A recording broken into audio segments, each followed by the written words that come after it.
Hello, Mom, Dad, Meet World. So I want to talk about this device right here. This is the iPad mini. This is the current generation model iPad mini.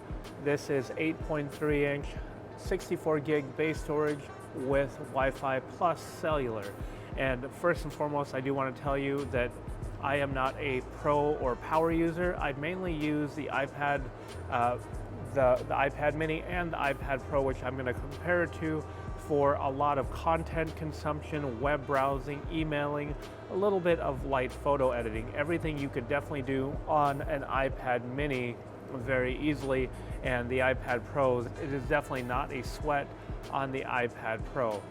But let's talk about the very first thing that stands out between these two devices right here. So here in my hand, we've got this device right here, the mini, and then you've got the bigger one. I know it's in a case, but this case is very thin. Doesn't add a whole lot, but as you can see here, it's going to be size. This is the 13 inch I have in my hand, and as you're going to see in the video, that we're also going to compare it to against the 11 inch iPad Pro to see how much more smaller or bigger that is. But the cool thing about this model right here, like I'm holding it with one hand, I can easily put it into a jacket or a coat pocket, or even a big pair of pants if I've got some cargo pants on, or a small backpack or a sling bag that I take with me.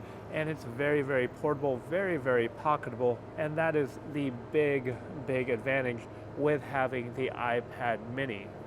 So one of the other key differentiators between the mini and the Pro is the mini still uses Touch ID as opposed to Face ID on the iPad Pros. I do like having the Face ID, just being able to Face ID in. Everything just works a little bit more seamlessly, but the thing is, the Touch ID also works very, very well. I have not had any issues with Touch ID or Face ID, so I'm going to say that is a wash because they both work really, really well, either one you choose. And then another big differentiator is going to be battery, and that's partly because of the size. Because if you take a look at these, even though it is thinner, the iPad Pro does physically have a bigger battery. And with this small device, it is small, it is lightweight, it's portable, but again, you've got a physically smaller battery. But it does go through the battery life just a little bit quicker, partially because the brand new ones use a very, very power efficient M4 processor based on the 3 nanometer, and this is based on a larger, I believe it's 5 nanometer. I could be 100% wrong on that, but this is the A15 processor, same one found in the older iPhones, but still very, very good, very, very fast. But again, it does eat through the battery life just a little bit quicker than the bigger one. And when I mean eat through battery life just a little bit quicker, I'm talking about content consumption like YouTube or any other streaming service.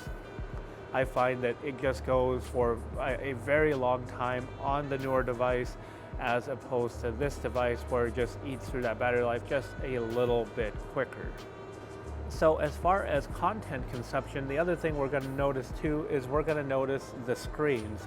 And the screens on this is an IPS LCD display right here, and this is a tandem OLED display, so latest greatest from Apple, where you're going to have all the newest technologies right here. But as far as viewing content goes, if you're not viewing content in the complete dark, both are going to be great for viewing content. But yeah, you're going to have just a better, more saturated display on the brand new iPad Pros because of that tandem OLED. But I do got to say, absolutely nothing wrong with any of the viewing you do get from the iPad mini, because it's going to be pretty darn awesome. The only thing really that you will notice is that 120 Hertz ProMotion that you get on the iPad Pro and that you don't get on the iPad mini. So it just makes it seem more fluid when you're going from app to app, or you are physically touching the icons on the screen. It's just a little bit more fluid on the iPad Pro model. And then the very last thing I do got to talk about is going to be the Power A15 processor, as I brought up earlier here, to the M4 processor here. But again, the use case is going to be content consumption. And for content consumption, other than it feeling a lot smoother on the iPad Pro, the iPad mini will do absolutely everything that I do on the iPad Pro. Again, it's just going to feel a little bit more smoother, combined with that M4 processor and that 120 hertz refresh rate for that Pro Motion. It's just gonna feel more fast, more fluid on the iPad Pro. Don't get me wrong, the iPad mini is no slouch, but you do feel it in day-to-day when you are touching the screen, getting hands-on with both.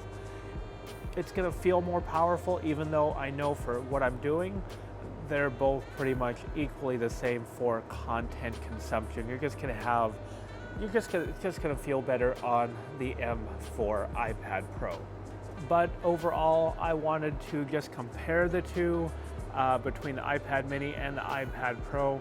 And really what it comes down to is if you need something that is the most portable, the most pocketable, this right here is the way to go, the iPad mini, because, well, you're just not going to get more portable than the iPad mini, something with a decent sized screen that you can take with you pretty much anywhere and everywhere. But if you've got a little bit more room right here, the bigger display is going to be more immersive. It's going to feel a little bit smoother. The iPad Pro is definitely going to be the way to go if you can spare just a little bit more room in your bag.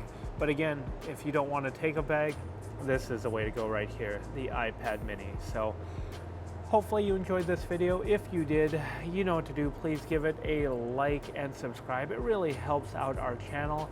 And until next time, bye for now. Thanks for watching.